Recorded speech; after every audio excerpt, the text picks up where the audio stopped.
అంటే ముఖ్యంగా ఇక్కడ మ్యారేజ్ అయిన తర్వాత వాళ్ళు రిలేషన్ వేరే ఉంటుంది అని అనుకుంటే ఫస్ట్లో చాలా హ్యాపీగా గడిపేస్తూ ఉంటారు.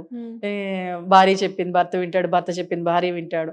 అలా అలా అలా కొన్ని రోజులకి ఎవరు చెప్పినా వినలేని స్టేజ్లోకి వెళ్ళిపోతారు. తర్వాత వాళ్ళ కమ్యూనికేషన్ సరిగ్గా ఉండదు, వాళ్ళ అటాచ్మెంట్ సరిగ్గా ఉండదు. ఇలా వెళ్ళిపోతున్న క్రమంలో ఒక భార్య కానీ భర్త కానీ ఒక ఆఫీస్లోకో లేకపోతే దాన్ని జాబ్ చేయటమో లేకపోతే వాళ్ళు అక్కడ బిజినెస్ చేస్తున్న క్రమంలో ఆ బిజినెస్లో ఆఫీస్లో కానీ లేకపోతే వీళ్ళ ఆఫీస్లో కానీ ఎవరైనా కాస్త బాగా మాట్లాడుతున్నాం వాళ్ళకి అంటే మైండ్ తగులుతుంది ఆ మాట. అంటే ఇంట్లో ఇది తగ్గిపోయింది కదా, ఇంట్లో భార్యతో భర్తతో తగ్గిపోయింది. ఇక్కడ అది తగిలింది అనుకోండి ఆటోమేటిక్గా కొంతకాలానికి చాలా అంటే నాకు ఇలాగే మాట్లాడాలనుంది, అది నాకు హ్యాపీగా అనిపిస్తుంది, మనకు తెలిసిపోతూ ఉంటుంది. వాళ్ళు మాట్లాడేది చాలా పవర్ఫుల్గా అనిపిస్తుంది.